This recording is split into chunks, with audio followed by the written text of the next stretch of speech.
is up, bros? Welcome to the All Bros podcast. I'm Caleb. And I'm Jonathan.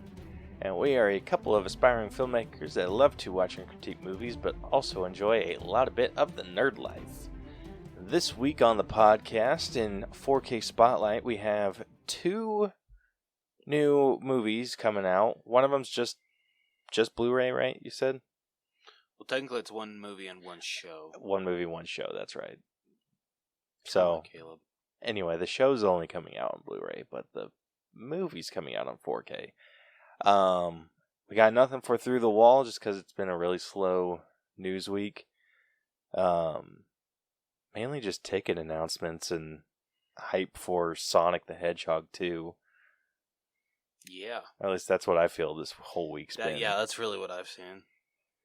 Yeah, other than that, not a whole lot going on in news. So we will move straight on into our breakdown of Morbius.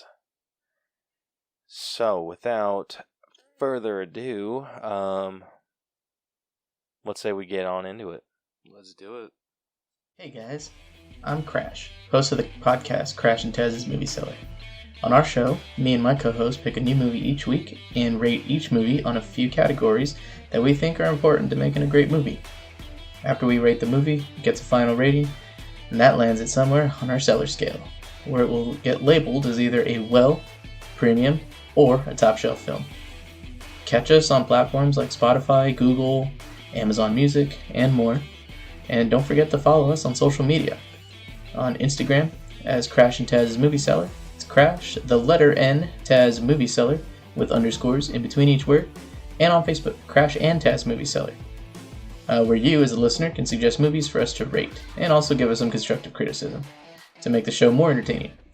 Overall, don't forget to follow or subscribe, and rate and review us, and get ready for an entertaining show with us. See you guys then. Alrighty, first up in 4K Spotlight, we got one movie that we're going to discuss, and that movie is Spider-Man No Way Home. The big one. The big one. Yeah, so that one's getting a 4K release, and then Chucky Season One is also getting a Blu-ray release. I never thought that we would just be calling it Season 1. I honestly never thought it'd get a Season 2. When they first announced it got confirmed for Season 2? Oh yeah, they started filming already. Oh, frickin' A, dude.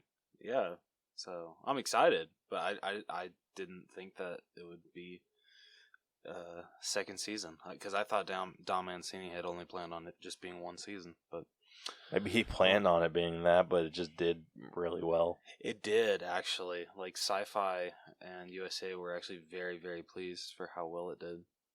Nice. That's gotta feel good. Oh yeah, absolutely. Yeah. Yeah. So anyway, you want to tell us about where we can get No Way Home? I would love to. So, I mean, you can get it anywhere you buy Blu-rays and 4Ks.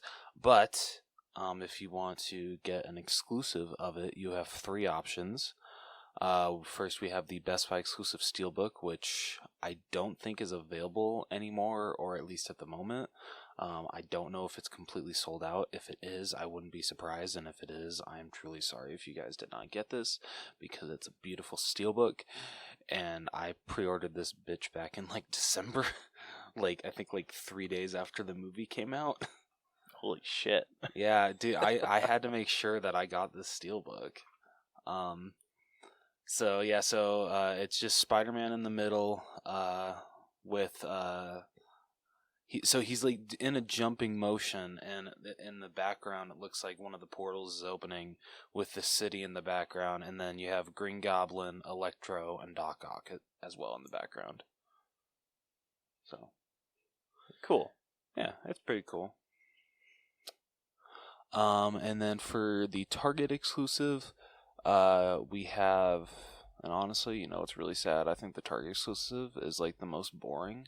I actually like Walmart's better, because it's the stupid how Sony does it now, where you get exclusive collectible cards. So it's literally just the same. Or maybe it is different actually. I don't know. From what I've seen, with previous Sony releases, it's literally just like the slipcover. It doesn't like have anything special. It's just like a new slipcover, and they shove the cards behind the slipcover along with just the regular 4K box or whatever, 4K disc, whatever. So yeah, I mean, this is the cheapest option you're gonna find because this one's only $27.99 compared to the Steelbook that is $34.99. Jeez. But like the Steelbook's like worth that price in my opinion. So yeah, so there's that. And then the Walmart exclusive, which I actually double dipped on this movie, just because I love that the Walmart exclusive slipcover. Where is it? So it's actually the poster that they released, I think, shortly after the movie came out. And it's Peter Parker or Tom Holland's Spider-Man, like kind of like sitting on a ledge without his mask, and it's him like looking out at New York City, and it has like in the billboards of New York City has it saying like Public Enemy #1 for Peter Parker and all that stuff, and like him looking down. It looks so freaking badass. I loved this poster so much, so I love that this is they're making this a slipcover, because I hate the regular slipcover for this movie, because literally it's Spider-Man swinging with a bunch of like buildings kind of like swirling around him in the background. It kind of looks dumb, in my opinion. Like, yeah, it's hard to beat that Public Enemy one. Right. They should have just made that the regular version, and you didn't need to do a Walmart exclusive, but whatever. And then the regular Blu-ray has, I think this was just the poster. Maybe I think like they changed it up a little bit. So front and center is Spider-Man along with Doctor Strange behind him, and then it has one of the portals opening. So, yeah. So yes, I will be getting 2 copies of Spider-Man No Way Home, but you know what? I think it's worth it because this movie is fantastic. I love this movie. Nice. Dude, I mean, I know we talked about it a little bit, but I got I think we both did. Maybe, but I got the Steelbook for Guardians of the Galaxy.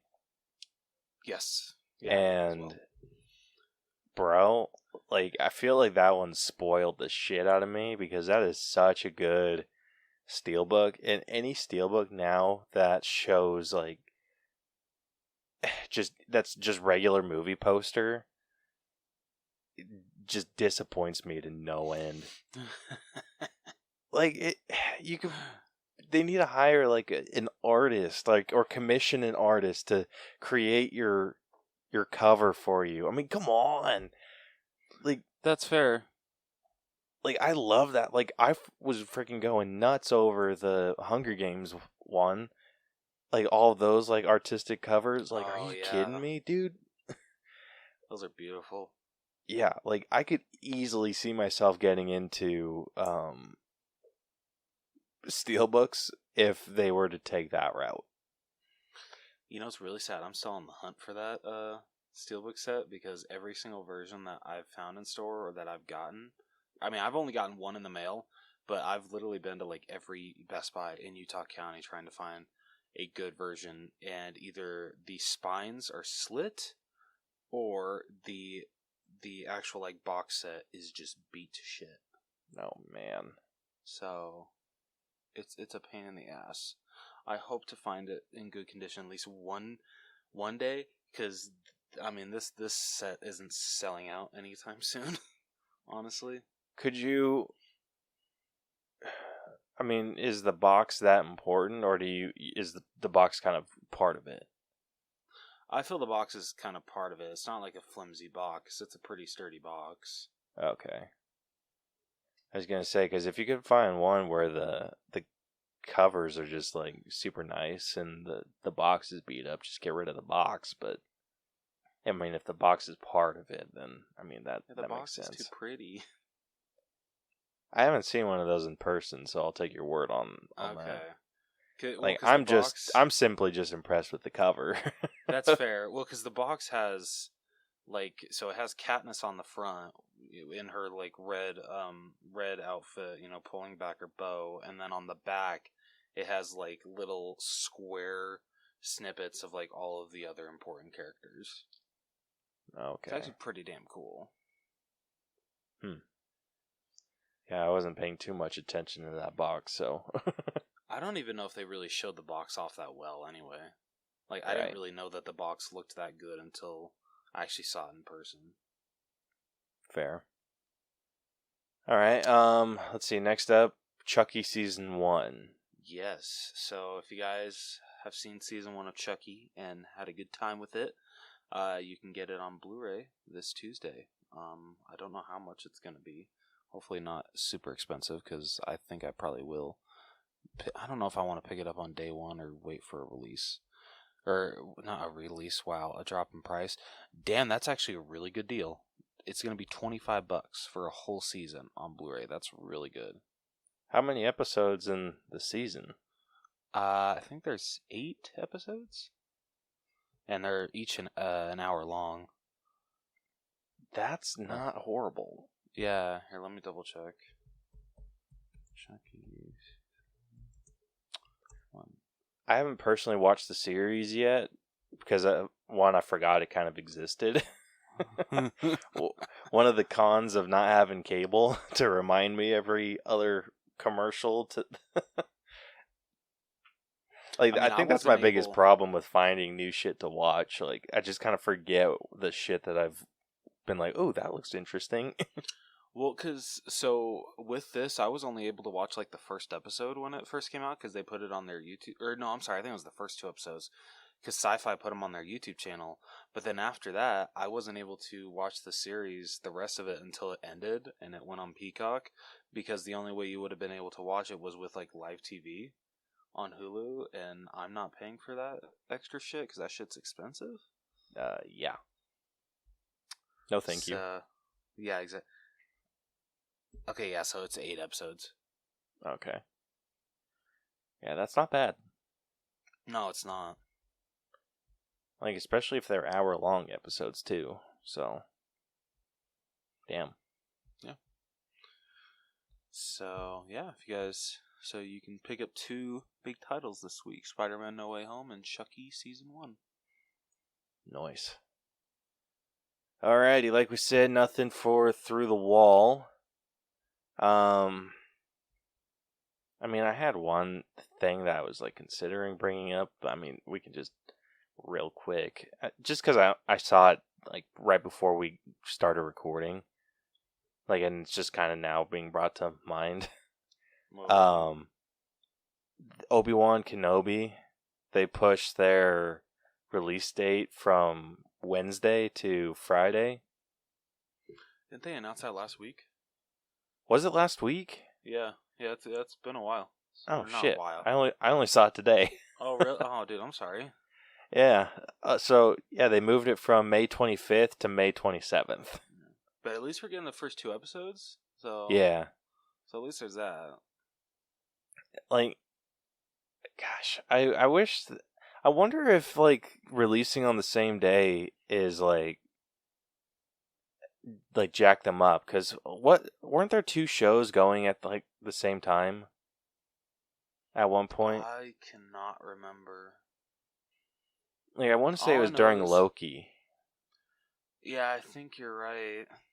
But I found it funny because didn't they used to release their new shows on Fridays? But then since Loki was doing like so well, I guess they decided to move it to Wednesdays. Well, it was before Loki got released. It was that they changed it to Wednesday. And now they're changing it back to Friday? Like, I don't know if they're doing that like across the board. I have a feeling they might. I don't know, but if they are, Disney, make up your freaking mind, please. Yeah. Well, that's just damn day. Well, you got to think too. Ms. Marvel is going to be playing at the same time, so unless they keep Ms. Marvel on the same date, Ms. Marvel is going to come out on Wednesday, and then Obi-Wan's going to come out on Friday. Okay, that would make more sense. Okay. So maybe the Marvel shows on Wednesdays, Star Wars shows on Fridays. Yeah. Or maybe that's just how they're going to do it when they have 2 shows running simultaneously. I mean, it's not a bad idea. No. Like, you gotta think, when people log in, at least, okay, I think, wasn't it Monsters at Work that was showing at the same time as Loki? Yeah, I think you're right. Yeah, so if you have people tuning in to watch both of those shows, then you only have like a couple hours worth of their engagement on your site. So maybe this is like an engagement tactic to get people to log on more. That's the case, Mark Hall. So it's I like, feel hey, a lot of people didn't watch Monsters at Work. I did, and it was disappointing. I never finished it. I only watched like the first 2 episodes. It was really boring. Yeah, it was not great. Because that's definitely what you want to hear from the sequel series that brings back Mike and Sully. Oh, yeah. Yeah, well, they didn't leave themselves open for anything further. Oh, did they close it up nicely? Pretty much. Like, so, you know how at the end of Monsters, Inc., they ended it with, like, showing how they were now using laugh energy, and it was, like, this big old party. Mm-hmm. So, they ended Monsters at Work with that scene. Oh, okay. So, yeah, like, before, it was... So, Monsters at Work was just covering the transition period between them using scare energy and laugh energy. Okay. And so they closed out the season with, like, oh, now we're using laugh energy now. So this is seriously, like, it's funny because technically Monsters at Work takes place right after what's his face gets arrested.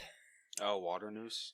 Yeah, so it's like right after he gets arrested and right before they start using, like, you see the whole laugh energy stuff. Huh. So it was interesting in that regard. I gotta finish it at least, honestly. You don't have to, like. Oh, I don't. Well, at least he's being honest. Yeah, the only reason I finished it was just because I wanted to watch something else. I'm like, yeah, what the hell? This is new.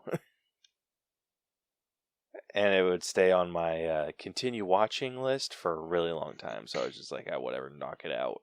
It's like, okay, fine, Disney Plus, I'll do it. God. Yeah, it didn't keep me too interested. Like, I lost interest a lot. It's just watching it to have something family appropriate on. I feel that's saying so much considering how, at least to me, how good Monsters Inc. is, and how, like, I feel you could never get bored in that movie because for how quick, fast-paced it is. Yeah, they had all the ingredients. They had freaking Billy Crystal and John Goodman back, but they freaking wasted them. Which really sucks. Yeah. But anyway, so I think that's just a Disney tactic to get people to log on more than one day a week. If that's the case, kudos to you, Disney. That's smart. Yep. And I will definitely be watching them both days.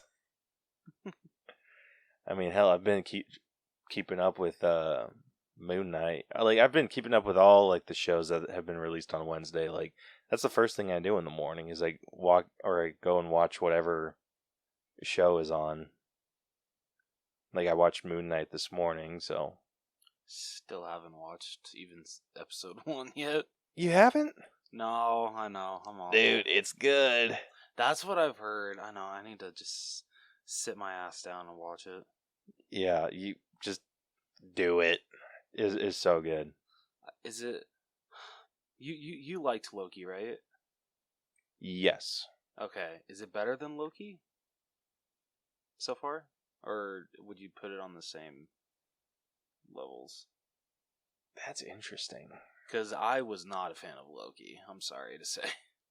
I would That say is it's my more least on the favorite. level of Falcon and the Winter Soldier. Okay, I'm cool with that because I loved that show. Yeah, like, you know how Falcon and the Winter Soldier had like a really strong open and then a bit of a slower end? Yeah. It was kind of the opposite. It had a really, not really slow. It had a slower start, but by the end, I was just like invested. Okay. And then episode 2 did not disappoint in the slightest. Sweet. So, Okay. highly recommend. Anyway, that I've completely spaced what I was going to say. That covers everything in news for today. So let's say we move on to this week's headliner. Let's do it.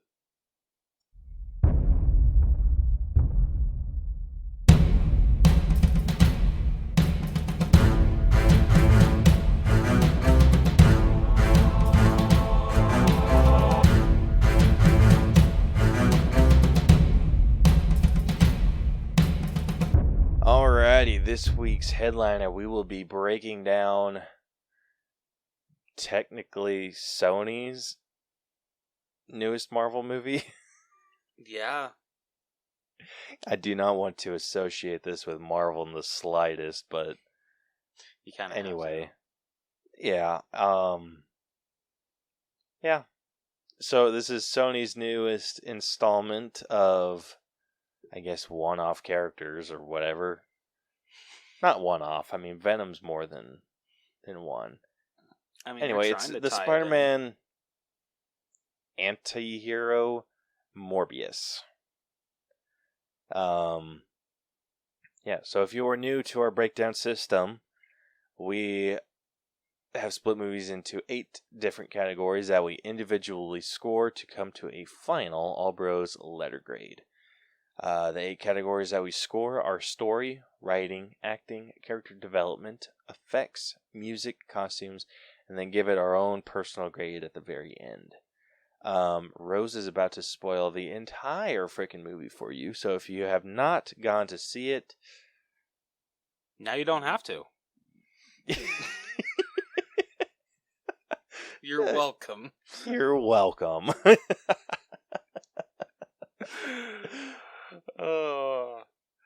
Yeah. As you can tell, we loved this movie. Yeah, okay. We're being really harsh on it. It wasn't unwatchable. It was almost there. It was almost there, but it wasn't quite there. Yeah, okay. I'll give you that.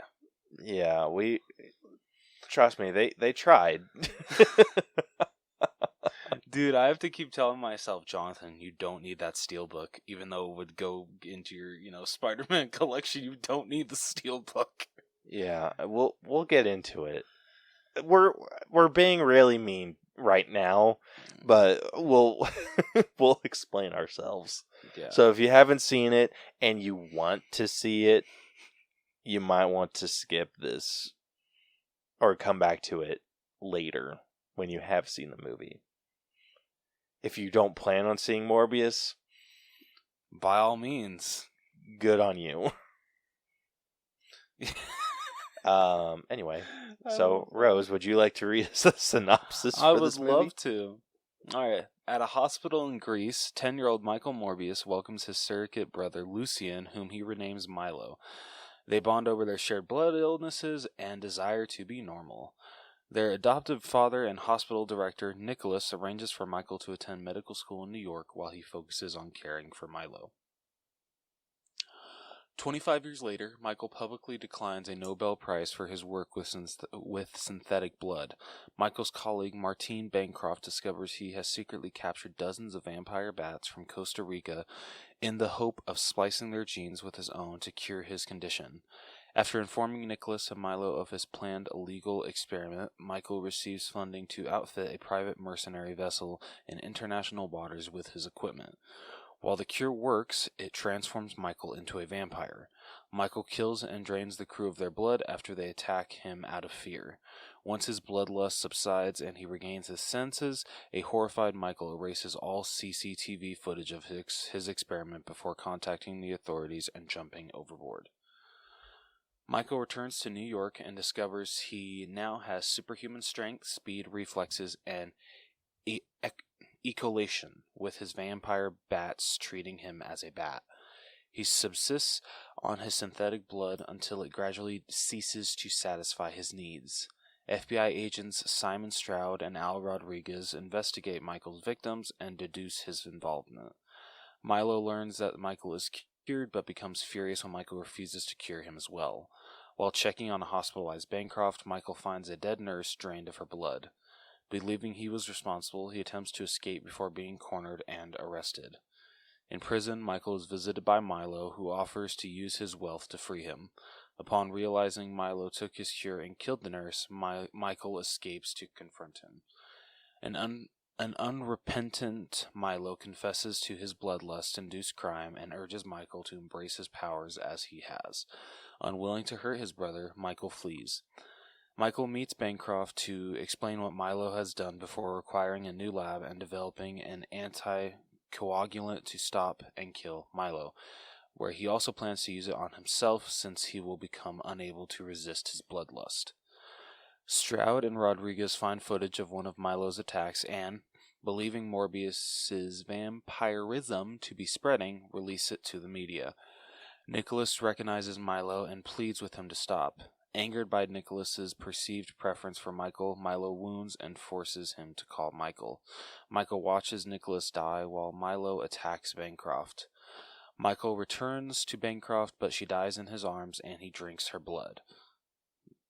That was quite a scene. It's like, I love you, but you know what? I'm gonna drain your dead body of blood. Oh my gosh, dude.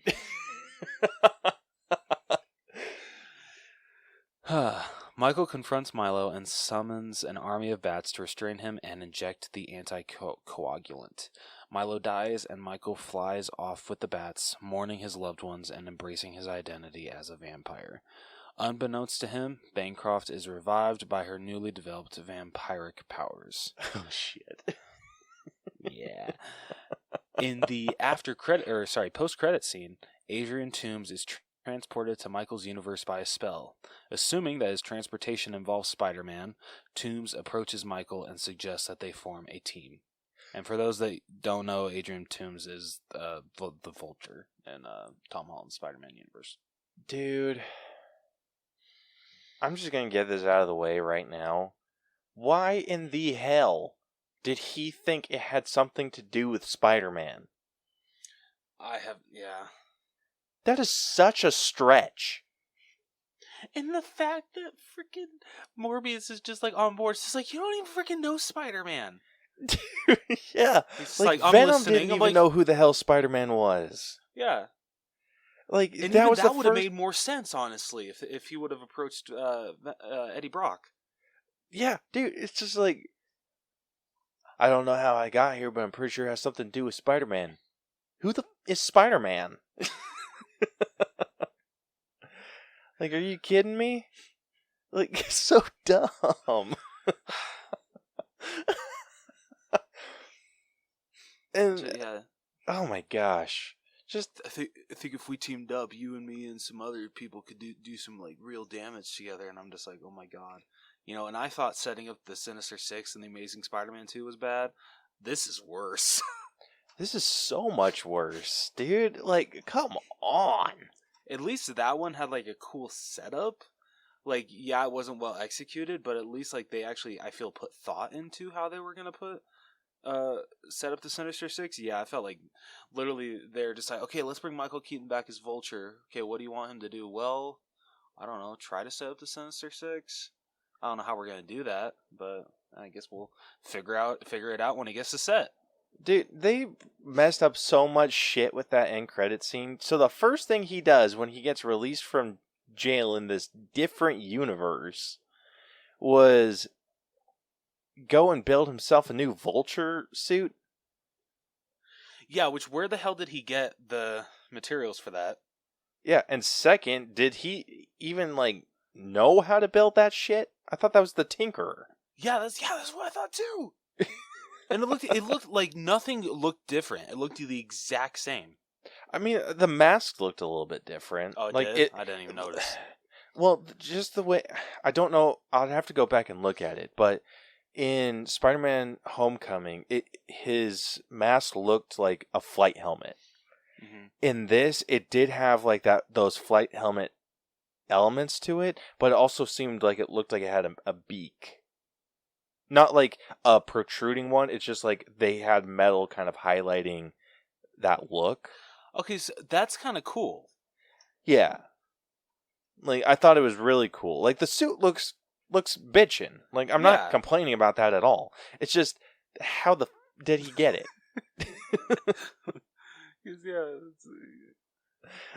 He wasn't transported to Morbius's universe in that. He was transported in his white jail cell uniform. Dude, and how shitty of a sorcerer is Doctor Strange? I mean, we'll find out in Multiverse of Madness. Dude, first off, he doesn't even say, like, he does this spell to send people back to their original universes. That's all he was supposed to do, and somehow he missed a piece of Venom and then send a Spider-Man villain to a completely different freaking universe.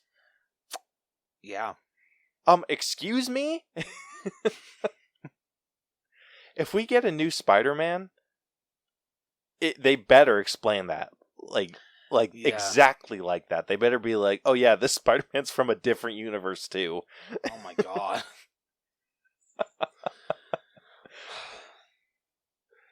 Dude, so, oh my gosh. But anyway, getting into freaking Morbius, because I could go on for days about that damn cameo. I could too, but that was like my favorite part of the whole movie, but it's just because I loved seeing Michael Keaton back as Vulture. Dude, that was the laziest writing I think I've ever seen. I would absolutely agree with you. And that's saying a lot because there was a shit ton of lazy writing in this movie. Yep. And we are going to cover it all. Let's do it. So, starting off with story. Like we said, Morbius has... What is it he has? Oh, the type of disease? It doesn't say. Let me see. Basically, he has problems... Excuse me, his mobility problems. That's the biggest thing. Okay, yeah, it's just some rare blood disease. Okay. Speaking of that, can we talk about... I don't know how you feel about Jared Leto's method acting, but it's kind of starting to get on my nerves. His method acting? Yeah, like, remember with, like, Suicide Squad, how he sent dead rats and, like, used condoms to, like, the other cast members in character as the Joker? Dude, you remember him? Were they actually used? I think they were. That's disgusting. I thought he was just sending, like, open condoms to them. If they were used, that's disgusting. Maybe they weren't used. Maybe they were just open. But, I mean, so with that, did you hear what he did with his method acting for this movie? No, but I saw a video where someone was making a joke about it, so I didn't know if there was actual, like, real stuff that he was doing. Oh, yeah. So, just so he could stay in character, with the whole, unfortunately not being able to walk. And, this is nothing against, people that have to use crutches. But, with his character, he literally would, if he had to use the bathroom or anything like that, if he couldn't use it using his crutches, he would actually have cast members, well, not cast members, like crew members, help him use the bathroom. And I'm sorry, that's just too much for me. Like, come on, man. Like, I hate Jared Leto's method acting. I really do. It frustrates the hell out of me. Dude, he is so aggravating.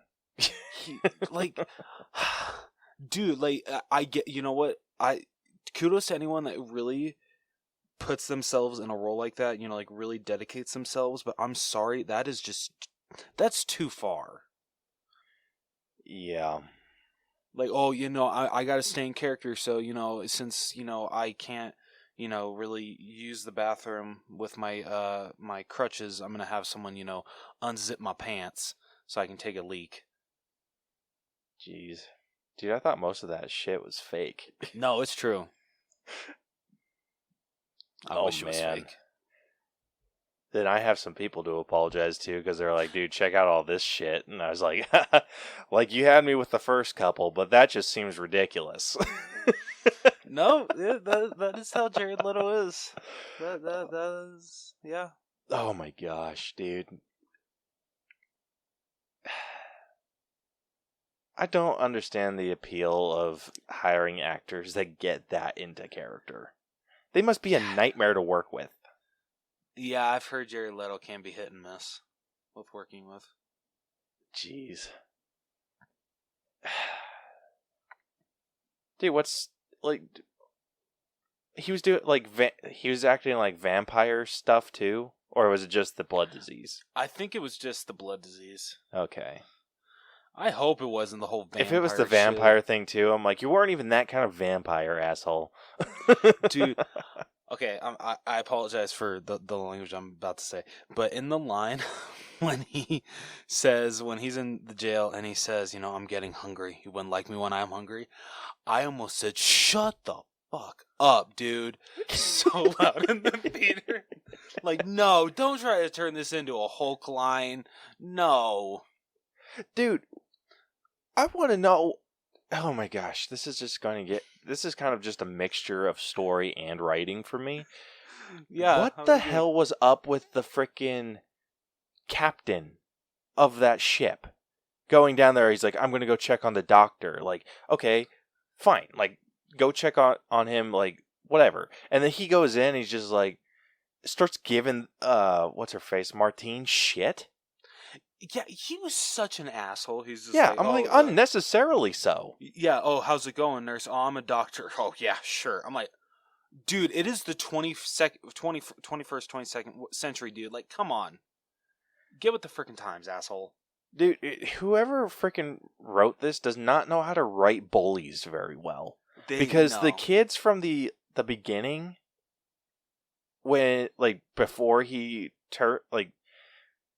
when it was like young Michael and young Milo. Oh, yeah. Dude, those bullies were just so over the top. Seriously, them making fun of them, like, outside the window, I'm just like, you do realize they're probably not even, like, hearing you or paying attention to you. You're wasting your time. Yeah, it's just these kids that are going into school or coming out of school, one of the two, and, like, look up, hey, freaks! Be like, you can't even see me, bitch! Yeah, exactly. Like, are you kidding me? Oh, good lord. So dumb. And then, dude, the whole shit with the two agents was so unnecessary. It really was.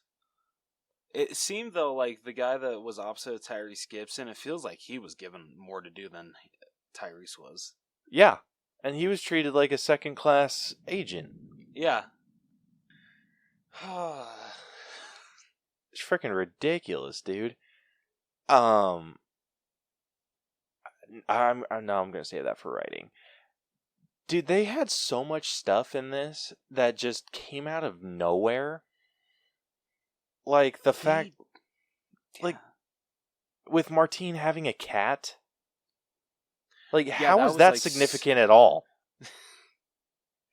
Yeah, that was just, like, so random. And then, yeah, it cuts to a scene. Yeah, because, like, they go to her apartment, like, the two FBI agents go to her apartment. She's not there. And then, yeah, we cut to the next scene where she's with Michael and she's feeding her cat. And literally she accidentally cuts her finger on the can. Yeah, The whole cat thing was purely so she would cut her finger. Yep, just so he could be like, oh God, I sense blood.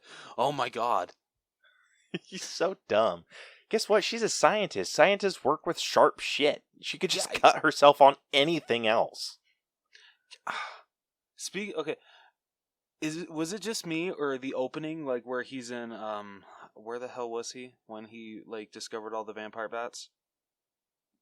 The opening? Yeah. Oh, in the cave?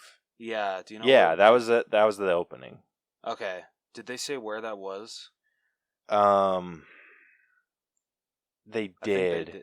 I just can't remember. I can't either. Nor did I really give a shit to remember. Right. But I don't know if you had a problem. I had a hard time hearing the audio in that part. Yup. Okay. Dude, there were so many times where I couldn't hear the freaking audio. Okay, good. I'm not the only one. Like, dude, when he was walking into the damn money laundering place, I didn't understand a freaking thing he said. Yeah. Like, even That's the one. Even the freaking line where he was like making that I am Venom joke. No one in my theater laughed at that because none of us could freaking understand it. I mean, I was the only one in my theater, and I didn't even laugh at it. Yeah, because I hate that. You know what? I will fully. I kind of hate that they took, and I never thought I'd say this. I kind of hate that they took out the part after he says that. Oh, I'm just kidding. It's it's your friendly Dr. Michael Morbius at your service. They straight up take that out. All he says is, I am Venom. And then the guy runs away. That part was kind of funny. No, it was freaking stupid. It was stupid. But I feel that made more sense than him just saying, I am Venom. And the guy just running away. Yeah. Dude, I always thought in the trailers that him giving away his identity was even dumber. Fair enough. And just the cockiness too. And he was walking into that place. He's just like, "Oh, is this the part where the strange hooded man kicks everyone's ass? That's my favorite part, dude. Just freaking kick their ass and leave, dude." Yeah, seriously, you don't have to try to do quips. You're not good at it. Yeah, dude. The only quip that I thought was kind of funny was when Martine was checking to see if daylight burned him. Okay, yeah, that was funny. I thought that was hilarious. And it's just the way that he played it, and he just reached for the coffee and went, "Ooh." I'm like, that's okay. Yeah, exactly. That's clever. Not that kind of vampire. Yeah, that was pretty fun. I did chuckle at that part, and I didn't think I would actually chuckle in this movie. Yeah, but yeah, that was pretty funny. There were some things that they did in this that I think weren't meant to be funny, but were. Dude, please tell me it wasn't just me, but I laughed my ass off when she went to the freaking bat cage that he has in there and was like, "Oh, you're going to get in trouble for this. They could take your license. This is unethical, blah, blah, blah, blah, blah." And then they show a different angle of the room. All his walls are freaking glass. Yeah, oh my God. Ooh, if anyone sees this, you're going to be in trouble. Bitch, everyone can see them. It's just nobody gives a shit, apparently. Yeah, I'm like, dude, come on. Are you kidding me? I swear, in that scene, when she's saying that, it cuts to another shot, and you can actually see someone looking in the background. Yeah, no, someone freaking walks past. Yeah. I'm like...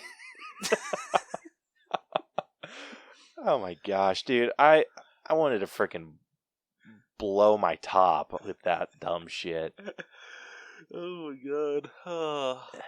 Another thing, dude, the first nurse that's killed by Milo, I mean, we don't know. It's it's freaking Milo. I mean, it later on it is said to be Milo. Yeah. But I freaking called it, dude. I was like, there's no way that's Morbius. Yeah. The only cool thing about that scene was the whole lighting fixture, the way that they were able to do that was kind of cool. It was cool, but impractical as all hell. True. But better logic with lighting than this movie did. Fair. That's saying something. Yeah, dude. Oh my gosh, that lighting was just so dumb. Yeah, how did you? Speaking of Milo, how did you feel about his character? I liked him a lot. Like, I will give him. The one positive that I can say about this movie is you can tell Matt Smith was having a blast playing the villain, and it showed. yeah, the only thing that I would have personally taken out was him dancing. Yeah, that was a little too much. Yeah, that was just way too much. But everything else that he did was so good. It really was. But I would have liked to see him take the frickin' cure. Or Yeah. it's not a potion. The Antidote? The injection, the antidote, or whatever the hell you want to call it. Yeah, I can't. Like, Not I would have just liked to die see right him. after. Yeah, like, he went into Morbius's lab, sees Morbius having like a total freak out, or like a blood withdrawal, and then comes out, gets kicked out by Morbius, and then the next time that we see him, he's full vampire. Yeah, how the hell did he even get it? Yeah. How did, like, first, one, how did he get it? Two, how did he know that's what it was? Yep, exactly. It's not labeled vampire serum. Yeah. And then, while we're at it, freaking third, why the hell did Morbius freaking grab the other two? Yeah. Guess what? If I realize, I've been cursed, I'm grabbing the other two, smashing them, and then leaving. Yeah, exactly. I will be the only one that will ever be infected with this. I'm not giving anyone the chance to take this on. Freaking dumb. There's a lot of things in this movie are freaking dumb. Yeah, and it's all like stuff that's so easily fixed. Yeah. I don't know like anything about the character of Morbius because like with the 90s Spider-Man, because me and my buddy JC were talking about this, like how he was in the 90s Spider-Man cartoon, and then I guess he was also in Spider-Man 3 the video game. I don't remember him in either of those. Now, I did not play the whole Spider-Man 3 game, and I have never introduction to Morbius. I don't know if I really care to explore the character anymore. He's got to be better than this, right? From what I've seen of him, I did not know him from the Spider-Man video game. But I did watch I knew him from the 90s Spider-Man show. Okay. But it was pretty much the same thing. Like, I don't think they played on his medical condition. Like, they didn't really focus too much on that. What they really focused on was his powers. Like, he took he was working with vampire bats and ended up it was basically the same thing minus the blood condition. Okay. From what I remember. And then they brought back, and so when he finally turned, because it's a kids show, instead of like sucking out people's blood, he would absorb their plasma. And it was weird because he wouldn't like bite them. He had like these weird suction cup things on his hand, which were freaking gross. But he would like touch people and it would like absorb their plasma and kill them. I'll give him A for effort. Yeah, I mean, obviously you have to adapt it for a children's show, but yeah. I mean, okay, yeah. If that's the so case, that's all I knew about Morbius. Okay, if that's the case, I am glad that they went with the blood sucking in this movie because that would have just been dumb for this film. Yeah, it would have. Trying to think of some other shit. Martine getting attacked by Milo and freaking big ass air quotes, dying at the end. Or like we assume that she dies. Dude, I knew freaking good damn well that they weren't killing her off. As soon as she did that weird freaking lip biting thing and like seductively licked his blood off of her lip, I'm like, okay, well, first off, she's turning into a vampire. Second, gross. And 3, was that supposed to be sexy? Because it wasn't. And fourth, I don't know about you, but I didn't feel any sexual tension between them. The point when she kisses him, and I'm just like, okay, well, this honestly romantic relationship just came out of nowhere for me. Honestly, the only part of the that hinted towards their like the sexual nature of their relationship was when Morbius and Milo were talking on that walk. And like he started talking about Morbius or Martine. Okay, that's fair. I don't know. Freaking nowhere for me. It's like that was very unnecessary. Why couldn't we have just kept them that they're colleagues, but they're also like really good friends? They really care about each other. Do we really have to always turn it into them being romantically involved with each other? That they love each other? Yeah, so I don't know what the hell they were playing at with that. I'm like, this is so freaking stupid. But overall, I'm going to freaking destroy this movie when it comes to writing. Dude. But Same. The story was not horrible. I felt they had a really... I had the same problems with the pacing of this movie that I did with Fan Four Stick. I agree with that. It was this movie was what, 2 hours long? Not even that. It was an hour and 45. Hour 45. It felt really, really fast. It did. Yeah, it did. Yeah, when it like already started to be like the final fight between Milo and Morbius, I'm just like, holy shit, okay. Like, and we're there. Well, oh shit, okay, that was fast. Yeah, it was too quickly paced. It really was. Which is weird to say because I feel like the movie dragged in some areas, and it dragged in the areas it didn't need to. Yep. And so, yeah, it had some major pacing problems, unfortunately. Gosh, where am I going to put this? The overall story with the fight between Milo and Morbius, I felt like you could have gotten a little bit more.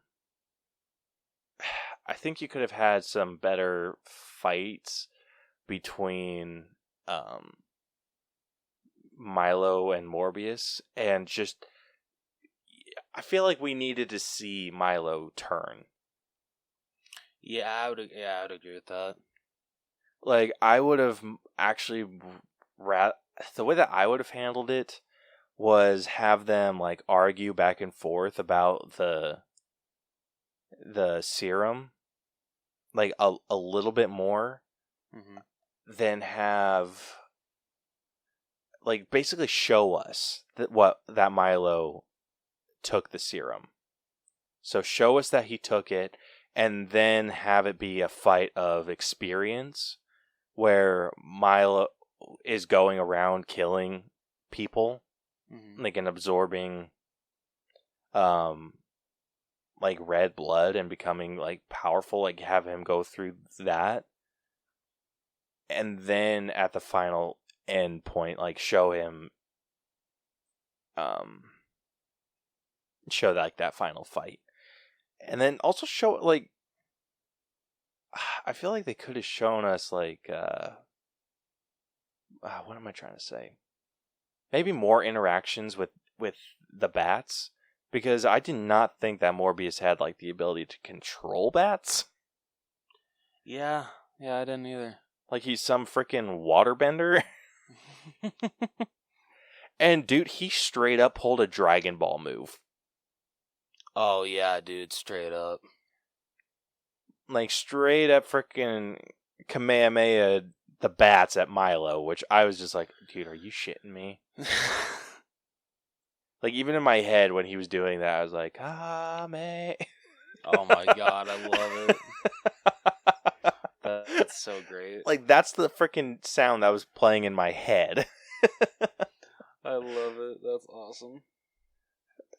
So, yeah, I was just, this is, eh. So it had some issues, but I mean, if on paper, the story's not like horrible. It's like, hey, this dude turns himself to a vampire because of this rare blood condition that him and his friend have, and he refuses to give his friend said serum, and so his friend takes it, becomes a blood-sucking beast of his own, and they fight. And then that premise is pretty good. It's just the little details that they screw up horribly. Yeah, I would agree. So, I think with story, because of the pacing issues, because of the just the things that I feel they rushed, and the things that they decided to focus on that were just completely unnecessary to the overarching story, I think I'm at like a 74 for the story. And I feel like that's more than fair. Yeah, I'm lower than that. Where are you at? I'm in the 60s, dude. Like, trust me, I'm freaking tearing this movie up when it comes to writing, but story, I feel, just because of how it was watchable. It like God that's damn it, yeah, you got that a point no there. that like if you wanted to put it in the 60s, like put it in the 60s, like I can easily, like, you can justify that all freaking day to me. Just for me personally, it was watchable. Okay. Do I see myself going back and exploring this movie? Probably as frequently as I do the original Suicide Squad, which isn't very often. I mean, same, but I'd watch that movie again before I watch this movie again, if I'm being honest here. Yeah, I'm on the opposite. I would actually watch Morbius before I watched Real? Okay. Suicide Squad. Okay, so, alright, that's fair. So, I'm gonna go with 68 for story. Yeah, I completely understand. All right, well, that averages us out to a 71 for our story grade. Moving on over to writing. Good lord. Dude, I'm not even going to kind of sugarcoat this. It's bad. I'm at like a 60. Just Dude, a same. straight up 60. Yeah, dude, same. They had so many issues. It's the details.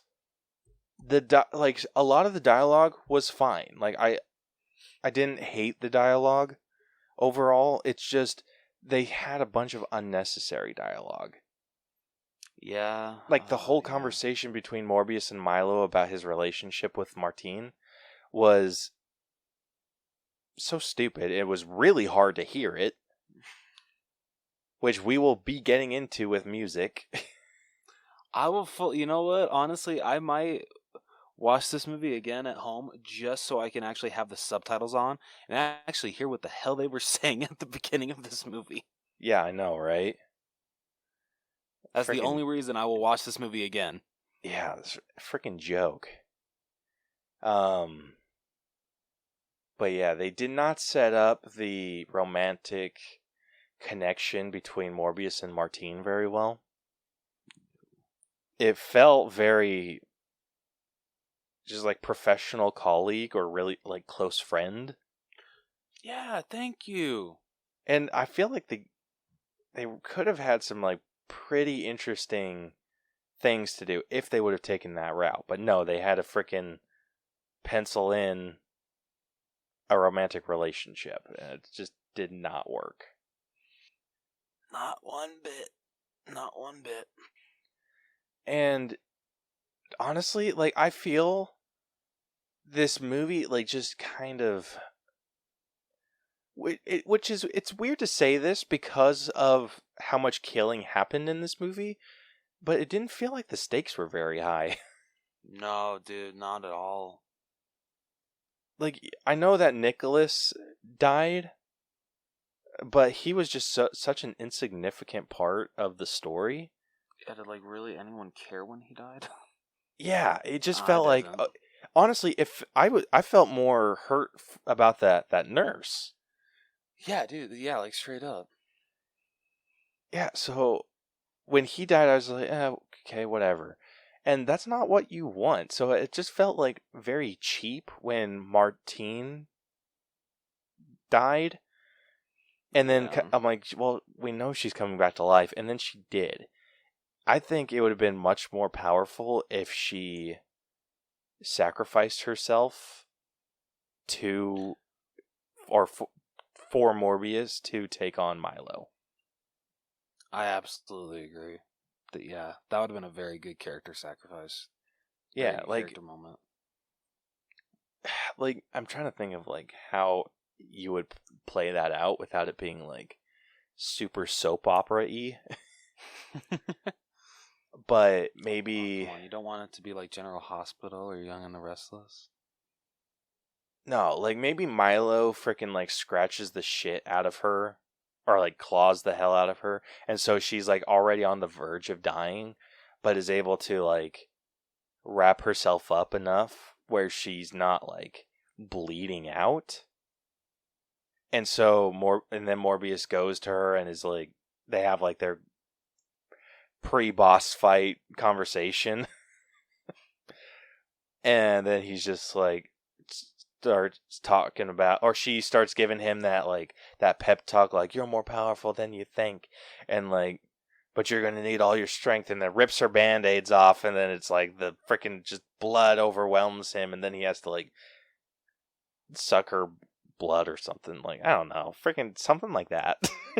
Dude, you're already. But like I said, super super soap opera. Dude, like I said, it feels in my head very soap opera. It was better than what they came up with. Yeah. Like, it was just so weird. Yeah, like, it really was. It was like...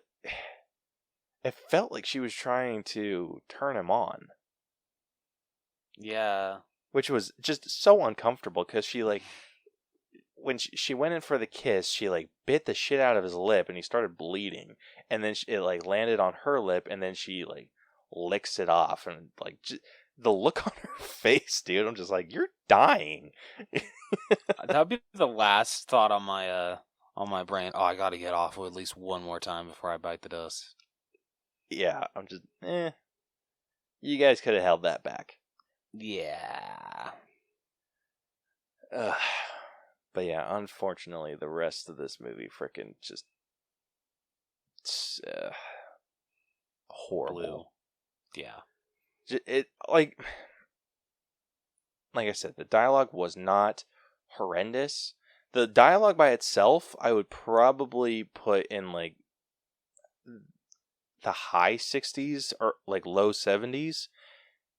But it's all the extra bullshit that they threw in that brings it down as far as it did. It's just, it's borderline distracting. Yeah, I would agree with that. So, like, yeah, not my favorite.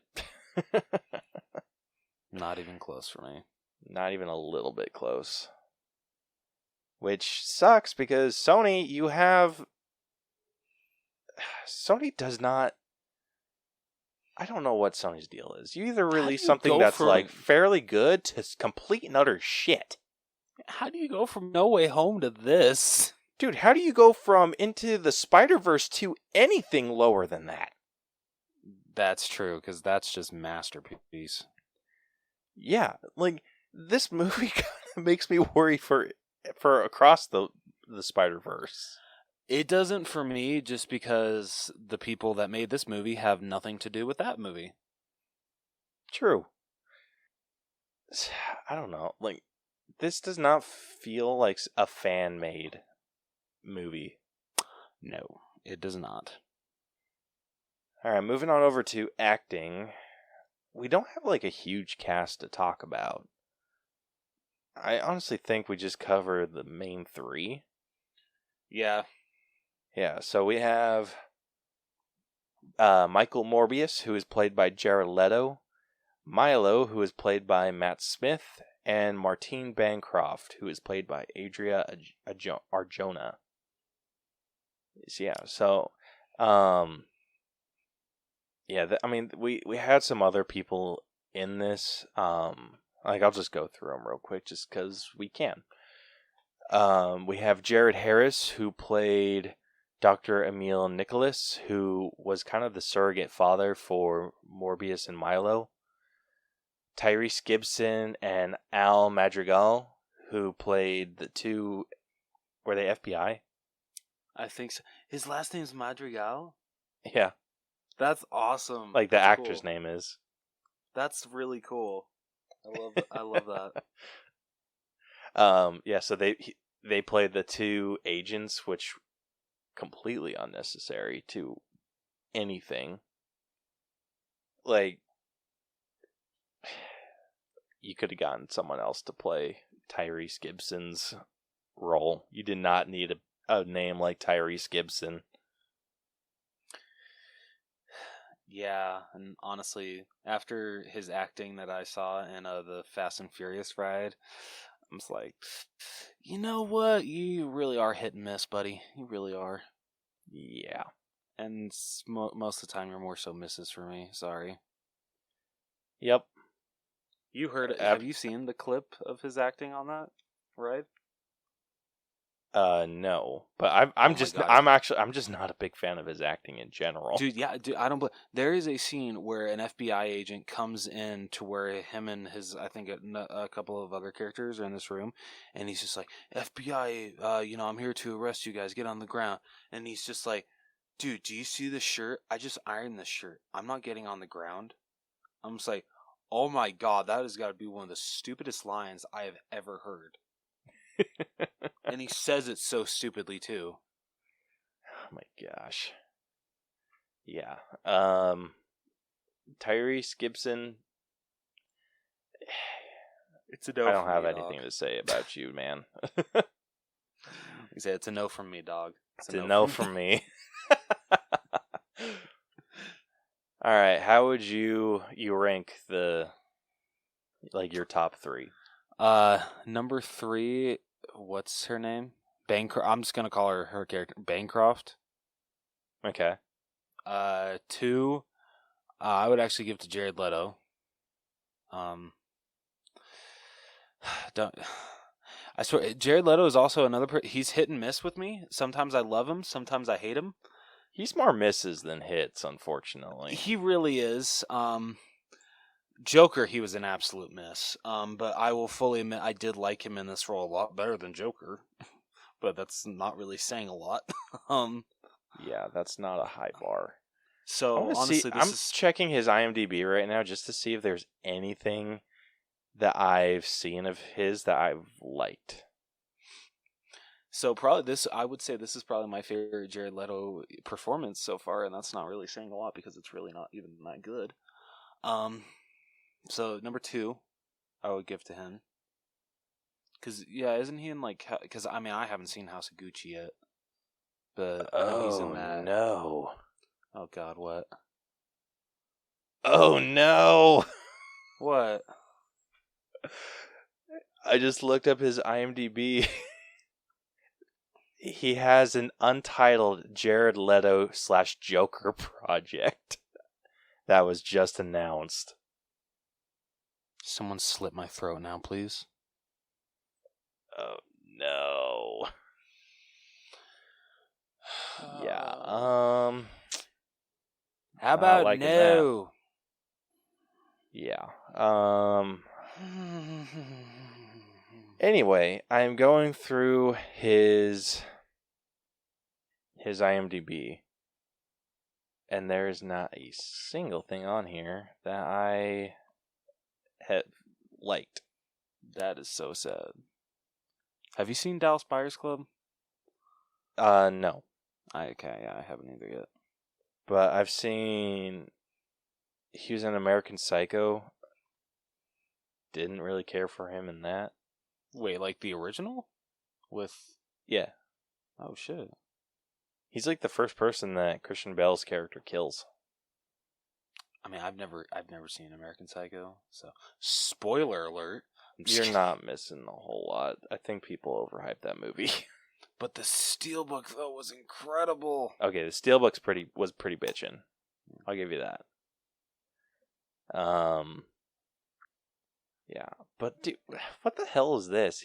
They have 60 acting credits, but a lot of them are freaking TV shorts and music videos.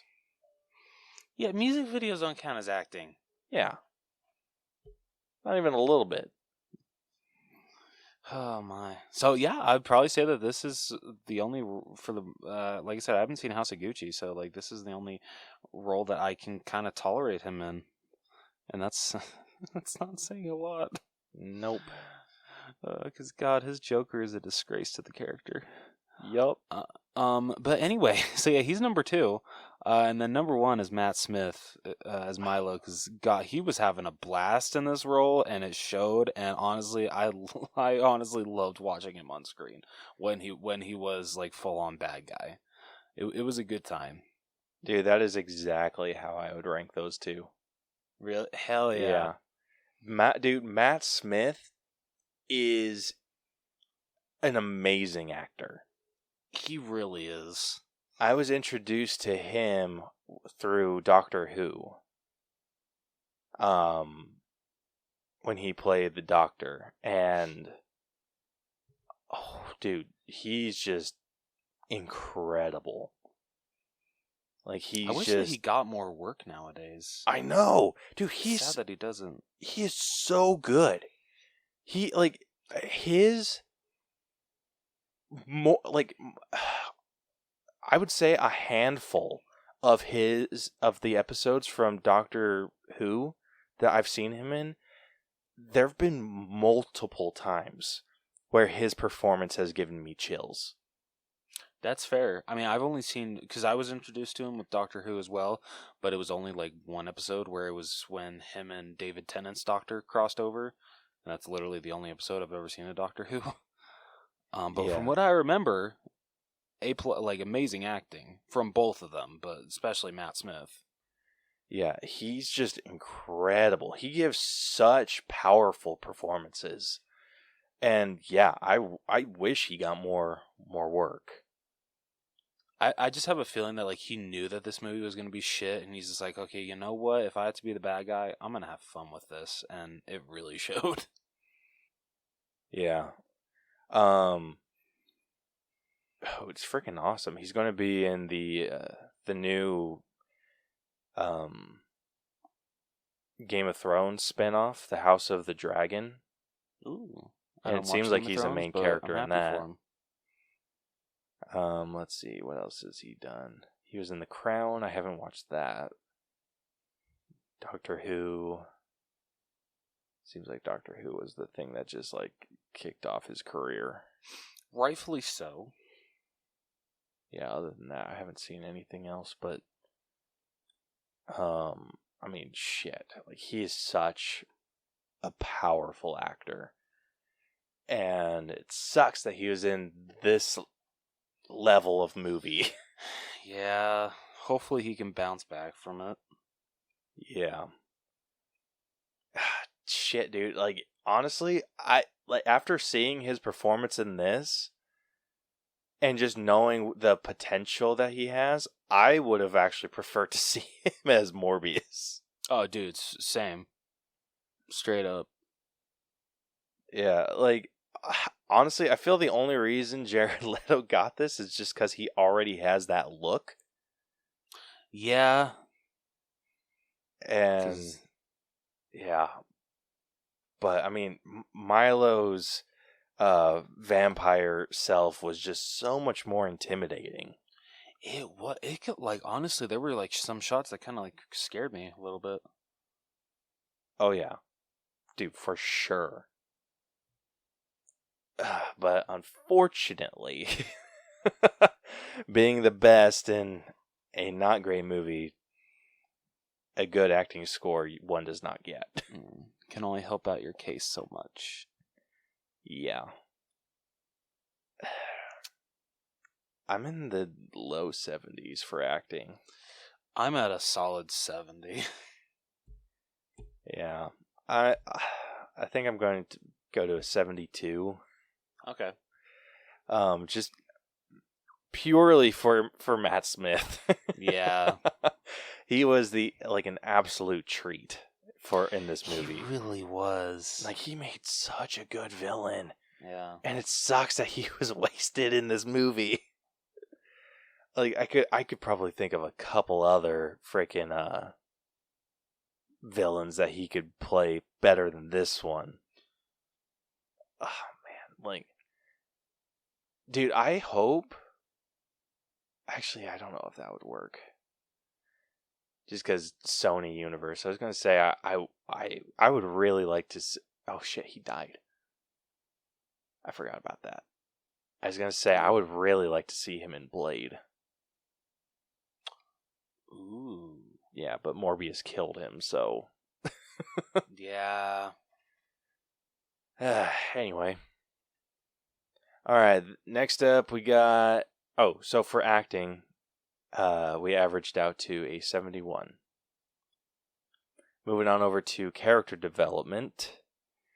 Obviously, I think we have to do Morbius. Do we have to? I'm just kidding. Unfortunately. So, his arc kind of becomes stagnant at a certain point. So when he's not someone who's super into following the rules. Yes. At least when it comes to like legal stuff.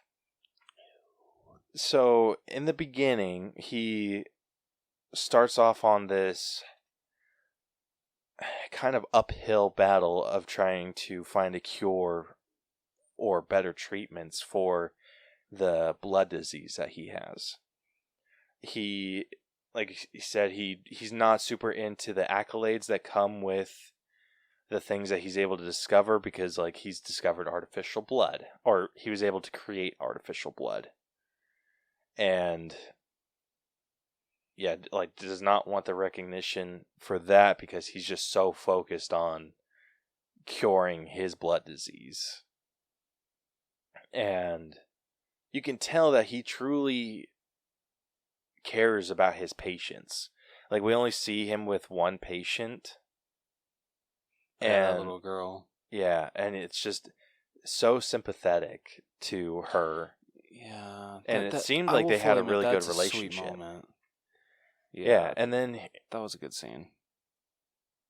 You can almost like tell like how much he cares because of the things that he does. Like, he's willing to go to the ends of the earth, pull all this illegal shit that needs to be done in international waters to find a cure for these people.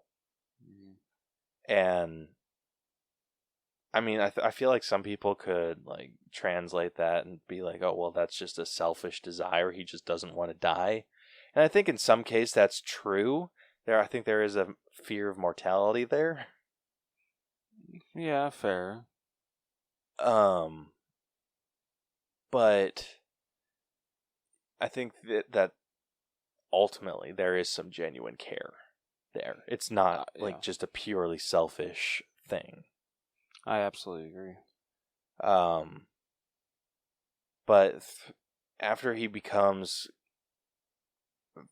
takes that serum and becomes like vampiric, you can see that he's trying to, like, he's happy that he's able to like overcome the struggles that come with his blood disease, but also trying to figure out his limits, what he can do. Like, very scientific about the way that he pursues figuring out his abilities and whatnot, which I really liked.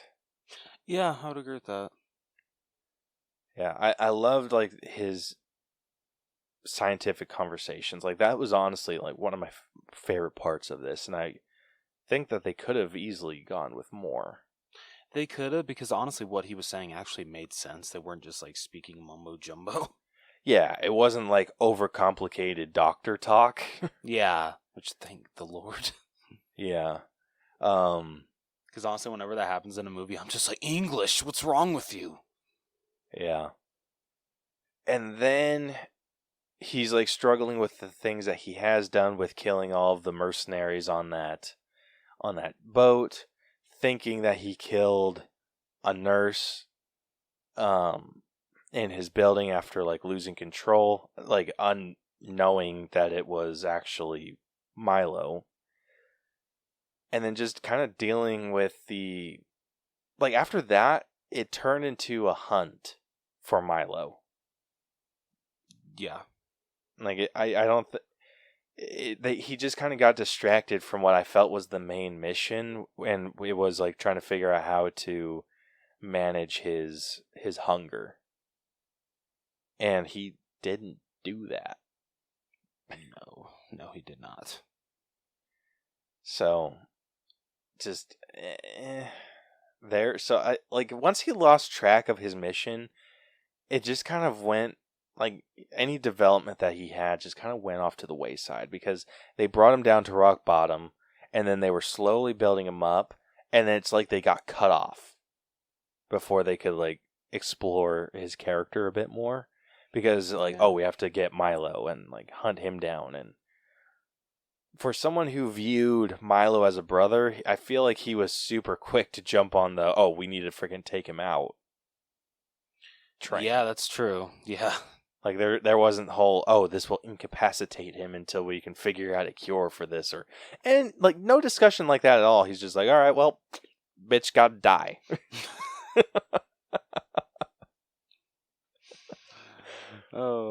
Yeah. So, yeah, like I said, I feel like it's just his character. They were working on it, and then they just like plateaued him to focus on like a hunting story. So I don't feel like he got like a full good arc, because I feel like the complete arc would either be him struggling with the hunger, like seeing him struggle with the hunger, or actually finding a cure for it. Oh yeah, yeah, I absolutely agree. Or just something to like cover his ass. Yeah. Which you think for someone who freaking developed artificial blood, that he'd be able to mix like an infinite supply. Yeah, right? But yeah, no, he's just like, oh shit, I'm running out. Yeah, I'm like, okay, here's a fix. Just keep a couple jugs on you at all times. You have 6 hours that you have to play with. Like, most people have to eat less than that. You know, there was one scene that like kind of pissed me off. It's when he like is walking down the alleyway and he follows those paramedics and he takes the blood from their bag, and I'm just like, I don't even want to know who that was for, who that was supposed to save, because that's just gonna piss me off even more. So I don't think it was for anyone. I think it wasn't. Oh. No, I feel like if like I'm just like thinking in a world where artificial blood exists, just having that on hand in emergency situations would be really ideal. Just okay, it's like more fair. Like a just in case, because with how blood works, you're not able to carry the supply on you. Like it has to be like in a very like temperature controlled area. Yeah. And so taking that out on emergency calls is not always like a viable option. So I think with artificial blood, then the need for like actual blood isn't as necessary. And so you can like take out like small little supplies, like, hey, just in case. Yeah. So I if it makes you feel better, I don't necessarily think that was for anyone. Okay, that actually does. Okay, thank you. I All right, like how I'm Morbius, justifying Morbius the is less than an morality of asshole. yeah. So it's like it kind of sucks. Like I have to eat like what every like 4 or 5 hours, and he's like, I have a hunger every 6. That doesn't seem like a bad problem, dude. Yeah. Like, ooh, I have to like unless it like the shit tasted gross, but I mean, with you being a vampire and all, I don't assume Dude, that it would. the way he freaking chugs that shit, it looks like it's like to him it's a freaking I don't know. That would be me like chugging a Dr. Pepper. Yeah, like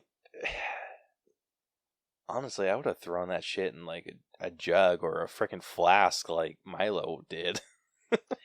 Yeah, right? I'm like, come on, dude. Like, be smart about it. Like, that Yeah. just seems super inconvenient. Have some class, man. Come on. Yeah. So I thought that was pretty funny, but they should have. Yeah, and like they should have either shown him like managing that a bit more, or just fully like fixing his hunger. Yeah. Which, again, you have bigger problems. Like you invented the artificial blood. You shouldn't have that problem. Like, ooh, I went from 6-hour efficiency to 4-hour. Cool. Like, most people still have to eat every 4 hours. Like, come on. Like, there are bigger problems that you could be having. Yeah, there really is. But anyway, yeah, one thing that I feel like he also said he struggled with was not wanting to partake of red blood because the artificial blood was blue, but it's just red somehow made him like they weren't super clear on like how red affected him. Like, did it make him more powerful? I honestly can't remember. Yeah, so I feel like they could have dived into some more development if he was wanting more of the of like normal like human blood. Yeah.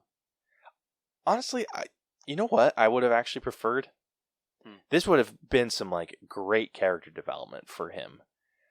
If they were to have him only consuming red blood, and then it's like slowly he's running like the supply that he has on hand is slowly running out, like more and more and more, and becoming like less efficient before he needs more of a dose, and then that kind of pushes him to develop artificial blood. Yeah, that would have been great. Right? But no, they started off with artificial blood, and they're like, oh yeah, he was the one that invented it. Then there's no problem there, dude. Yeah. God, dude, you could have written a better movie than this. Dude, easily. Dude, like, if I were assigned to do anything story-based for these movies, even if it was a character that I wasn't necessarily the biggest fan of, I would be doing a super deep dive into their character. I would pick out like all of their best story arcs in comics. I'd be reading every like origin story, backstory, like anything that I could get my hands on about that character, and just kind of making it like a timeline. Yeah. Like one that like is cohesive to me, and be like, okay, this is what the character's been through, and then just kind of like do a character dive. Be like, okay, like what drives this character? What motivates them? What does like how does this character work? And like just get in their head. And I would do that with every character. Like if you were to give me someone like freaking I can't think of anyone off the top of my head. Like Black Knight. Like, I don't know a whole lot about Black Knight, but I know damn well that I could still write a pretty bitchin' movie about him. Yeah, Like, given the time and the time to study and like learn about the character. Yeah. Like, I feel like it's super easy. Like, you just need to take maybe a week of studying the character, right, and then like figure out what the studio wants to do with them, and then write from there. Yeah. Like, here it was just like, okay, there's some vampire dude that's a Spider-Man villain. Go. Like, okay, like the artificial blood could have been like, like it could have been a major character point. I would honestly hate if I were given to write this movie. They're just like, "Okay, want you to write a movie about Morbius, that Spider-Man villain, but we don't want you to mention or involve Spider-Man at all." I'm like, okay, Dude, someone was saying, like, scared the shit out of me. Like, there was some TikTok that said, like, yeah, we've been completely lied to. They removed all Daily Bugle references. They took out the Venom joke. They took out everything that involved Spider-Man in like any way, shape, or form. And I'm like, that's ridiculous. yeah. So, I mean, freaking hell. You'd think by now, like, people would know what the hell they're doing, and bad superhero movies would be few and far between. Yeah, you'd think, and I wish that was the case, but unfortunately not. Like, dude, this movie felt like it should have been released back in the 2000s. Yeah. Oh, yeah. Absolutely. Like, could you imagine this movie back in, like, Spider-Man 3 era? It would have fit way better. Yeah, probably. Like, it would fit so much better. It's just like the tone went back to 2000. What was it, 8? Yeah. Yeah. Well, no, Spider-Man 3 came out in 2007. Okay. But still. Yeah, sorry. I had Iron Man on my brain. Oh, no, you're good, man. You're good. Yeah, It's crazy to think that those movies came out a year apart. right? Wow, that's crazy. Unfortunately, my character development score isn't super high either. Hey, same. I think I'm in like maybe the high 60s. I'm gonna go with like a 63. That's what I would give it. This one's tough for me because, like, the potential for a great character arc was there. Just wasn't that well executed. It just wasn't. Yeah, I think I'm going to go to like a 67. Nope, 67, not 97. Alright, that averages us out to a 65. Not bad. Well, actually, that is bad. I mean, it's not bad for this movie. True. It's very true. Alright, next up we got effects. These were so hit and miss. They were, dude. Like, the opening with the freaking waterfall looked like garbage. Oh, yeah. God. Like, and then, like, half of the like, some parts when Jared Leto and Matt Smith were vampires, sometimes it looked really good. Like, I couldn't tell it was CGI for the most part. But then sometimes I'm like, oh my god, how did you guys even spend, like, a minute on this shit? Yeah. There were sometimes it was super rubbery. Other times it looked pretty good. The slow motion scenes, I feel, looked pretty decent most of the time. They did, but, like, honestly, for when they did the slow-mo scenes, I'm sorry, those just felt so unnecessary. Yeah, they were excessive. Yeah, I'm just like, really? Like, I don't really need to see this shit in slow-mo. I could give two shits less. Yeah, I think the reason they did that was because of how incapable we were of seeing what they were doing. Fair enough. But I will say this. I am giving this movie some major props for how they portrayed echolocation. Yes. I can absolutely agree with you on that one. Like, that looked so freaking cool. Yeah, it really did. The only thing I didn't like about it, and it was just because I was getting like gross vibes about it, and it's like nothing against the effect itself. It's just their ears when they like were activating the echolocation. Yeah, that's fair. It looked gross. yeah, I'll give you that. But I mean, other than that, it looked good. It looked really good. I think it was just hit and miss sometimes on the face transformations. Yeah. Especially when they wouldn't like fully transform, because it would just kind of look like their mouth would get bigger and their nose would go up a little bit. Freaking weird. Yeah, it was funky. But I mean, just the overall look, like when Morbius was in full vampire mode, it looked really cool. It did. Like, kudos to them for being able to actually transition it pretty well from comics to live action film. Oh yeah. Dude, you know what this gave me some major vibes of? Did you ever watch Buffy the Vampire Slayer? I actually didn't. Even though I probably should have, because, Sarah Michelle Gellar's hot. So I'm amazed that I didn't. Dude, you need to look up what the vampires looked like in that. Okay. Because they, like, the vampires would go from, like, human faces to, like, their vampire faces. It looked exactly like what they were doing, or just, like, something along those lines. Okay, I gotta see this really quickly. Oh my god, yeah, dude, so true. Oh, dude, that is 100% accurate. You nailed that on the head. Oh Yeah. my god. So that's exactly how they freaking look, dude. Dude, straight up.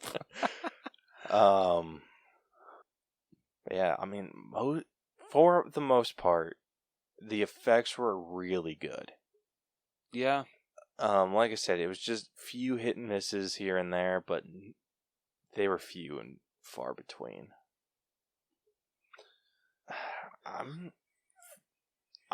This is definitely the highest.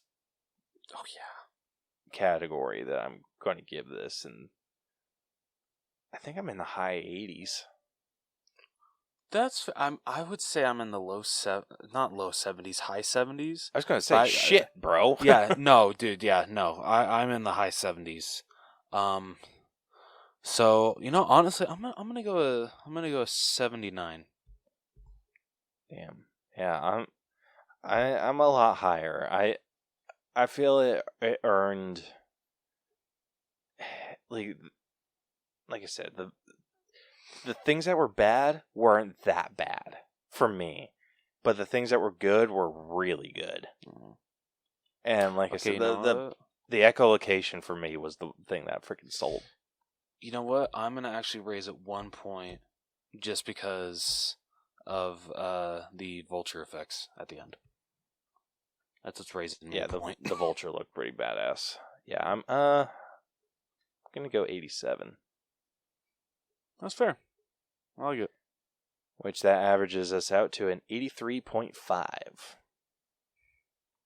Alright, next up we got music. Nothing too special about the soundtrack, but I did really like the score. It was really good. Didn't you point out though earlier there were like some parts where the score was a little too high to where you couldn't really hear what they were saying? It wasn't even necessarily the score, it's just the freaking like surrounding audio. Yeah, okay, yeah, that's fair. Yeah, that's right. I forgot I was going to include that stuff, so that brings it down. Okay, music alone, I'm at a solid 8. Okay. But taking into account the issues that we had with being able to understand them Yeah. at times, it was very inconsistent. Like, it was weird. Like, when Morbius was talking to Martine, Mm-hmm. and it like kind of the camera went behind the bat tank. Like it sound like he sounded muffled. Yeah, it was honestly almost inaudible. Yeah, like I initially thought like, oh, someone's listening to them. Like someone's in that room with them, That and then would make so much more sense. Yeah, and then it like when it didn't end up being that way, I was just like, oh, okay, so you just have really shit sound editors. Yeah, I was like, well, that's just bad audio. Yeah. So that definitely brings me down a bit. So I think I'm at a 7. You know what? I'll match you on that one.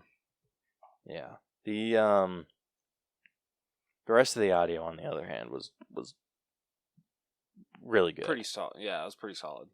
Yeah, it was just like those couple bits. Like for me, it was the conversation in the lab at the beginning. The conversation between Michael and Morbius, or Michael and Milo, when they were walking in the city, and then basically everything when he was taking out that money laundering place. Yeah. Everything else, I mean, it sounded okay, and the score was just, like I said, top notch. All right, next up we got costumes. So I guess for Morbius and Milo, this is more like character design. Yeah. Which they weren't. I really dug Morbius's look. It did look really good. I can definitely agree with you on that one. Yeah, especially when he was in action and had like the full purple like trench coat. Like, I loved that. Yeah, that did look really cool. With Milo, on the other hand, I didn't care for his suit. Oh, his blue one? Yeah, so it wasn't like a full superhero suit for anyone who hasn't seen this movie. It was just like a normal everyday work suit. Yeah. But what bothered me about it is he wore a white and blue striped dress shirt and then put a white and blue striped tie on top of it. And then like had like a normal jacket. I'm just like, that's an odd choice. Yeah. Like never put two stripes together. It just doesn't work. Yeah, especially of the same color too. Yeah. Like, I would have much preferred him either to just have a solid black tie or have like a blood red tie would have been really cool. Ooh, yeah, that would have been awesome.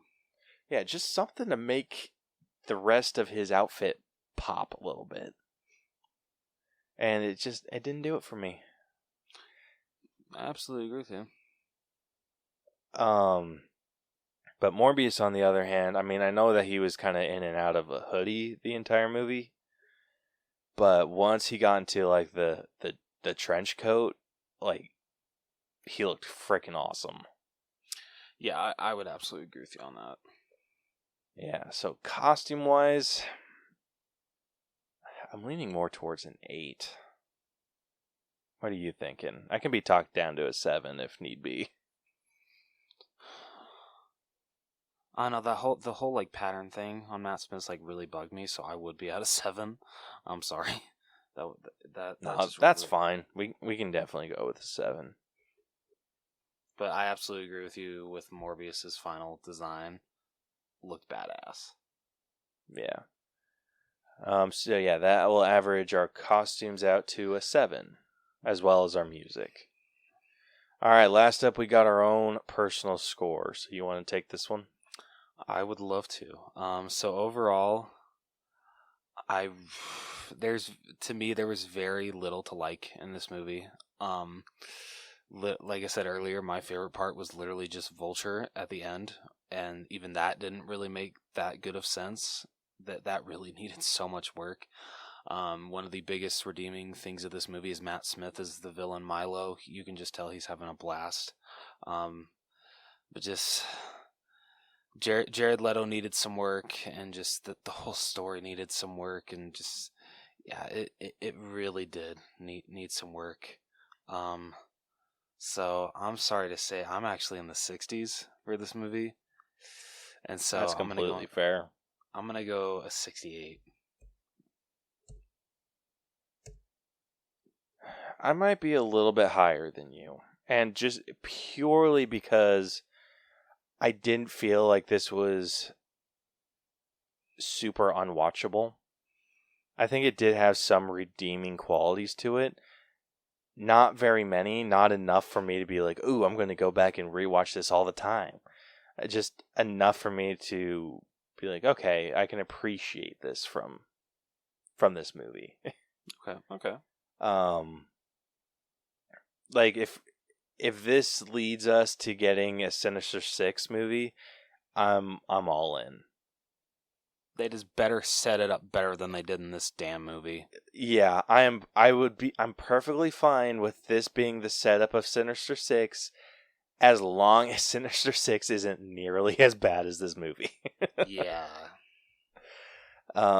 If you want to be on the same level as Venom or Venom Let There Be Carnage, sure. I mean, it's not ideal, but it's still better than this. Yes. So I'm personally in like 73 range. Okay.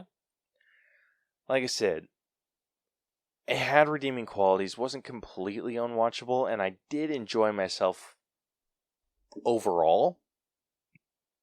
But it had some significant issues. Very, yeah. And it just left a bad taste in my mouth. And after just coming off of No Way Home, just getting off that high, it was disappointing. It really was. It really was. Yeah, so like I said, sitting at a 73, which averages our personal score to a 70.5. And with that concludes this week's breakdown. And the final All Bros letter grade for Morbius has come to a C-. Exactly. This is exactly where we thought it was going to end up. Yeah, because I remember, I told Caleb Monday, like, hey, I just got out of seeing Morbius, and he asked me, like, oh, what'd you think? And I straight up said, dude, a C- if I'm being generous. And perfect. Yeah. I actually said my initial was a C, leaning more towards a C-. Yeah, I remember that. So that's funny. It's right where we want it to be, honestly. Oh yeah, it is actually one of our higher C- movies, though. Shit. Yeah. So out of our 8 C- movies, this is number 3. We've only had 8? Yeah. Wow. Okay. So I'm actually going to pull up our C movies too, just so we have like a full list that we can look through. That's fair. I had no idea it was only 8 movies that we've given C- to. That was yeah, right. I thought it was at least 10, maybe more. Yeah. So this is so Morbius is sitting at a 72.62%, which actually this is actually tied for second place. Okay. So this fits damn near perfectly. At least in my opinion. Like we'll see yours here in a second. So at a 72.62%, that makes it equal with X-Men Dark Phoenix.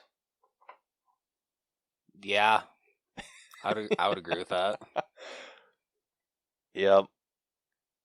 So, and then that puts it below Tom and Jerry. Yeah, that's fair.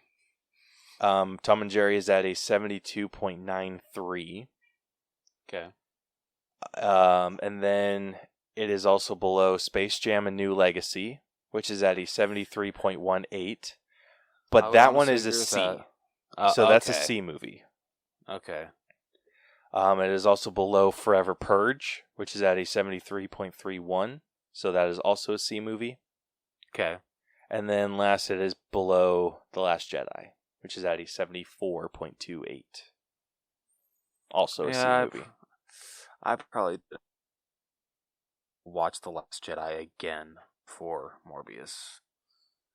And I never thought I'd say that, honestly. Yeah, that's fair.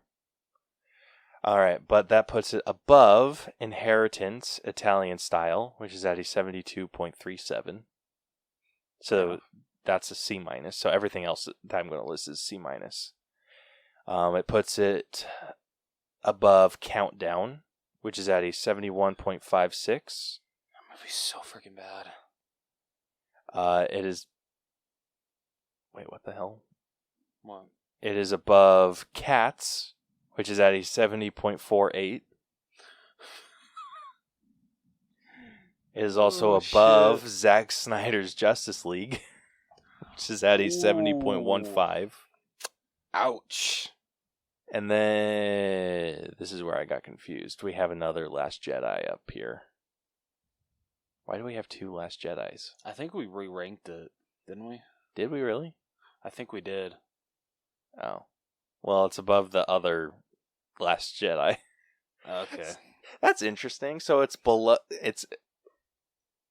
Because I think like the first time we felt like we gave it too generous of a score, and so that's why we went back and reviewed it again. Okay. Well, if that's the case, then it's above Last Jedi. Okay. And I probably would agree with that, actually. Yeah, I would too. But yeah, I think it has a pretty decent home. Being tied with Dark Phoenix, I mean, could you get any more perfect than that? Yeah, dude, straight up. I kept like thinking of like movies to compare to, and when you said Fan Four Stick, I'm like, yep. And then Dark Phoenix, oh yeah. Yeah, we've never scored Fan Four Stick, and I doubt we ever will, unless someone wants to be horrible to us and recommend that. Yeah, I really don't want to sit through that movie again, even though I don't I either. own it twice. Yeah, I don't want to sit through it either. But yeah, if it ended up in this same range, like freaking A. Yeah, that it's just so interesting, the movies that tie. Like I love really seeing the movies that tie. Yeah. But yeah. So anyway, that concludes this week's breakdown. If you like this episode, want to hear more of our stuff, be sure to follow and subscribe to us wherever you listen to podcasts. We are basically everywhere. You can catch all of our episodes on YouTube if you want to listen that way. Or you could, and then you can follow us on social media if you want to hit us up with an episode idea, want to answer our question of the week when we do that, since we haven't done that in like a few months. Or if you want to join us for an episode, we would love to have anyone on to discuss any movie. We are on Facebook, Twitter, and Instagram. Can I say one thing? What? No, I feel like we should try to get a question of the week out for Sonic too, just so we could say like maybe like who's your like dream Sonic character that you would want to be in Sonic 3? Yes. Yeah. I'll get that made up and send it to you. Awesome. Thank you. So if you want to answer that question, you can send your answers to us on Facebook, Twitter, and Instagram. Just search @TheAllBros. You can email us at theallbroschannel@gmail.com, Or you can head to our website, which is tinyurl.com/theallbros, where you can find links to everything that we do. And yeah, you can find links to our podcast. You can listen from the website. You can get merch from the website. You can basically anything that we do, like I said, on the website. Yeah, so next week, we will be breaking, like Rose said, we will be breaking down Sonic the Hedgehog 2. So we are super excited for that. Hopefully that exceeds this I've movie. heard so many good things about Idris Elba as movie. Knuckles. Oh, I'm so excited. Yes. Yeah, so you guys can look forward to that next week. And until then, this has been the All Bros Podcast. I'm Caleb. And I'm Jonathan. And we'll catch you guys next time. Deuces. So long.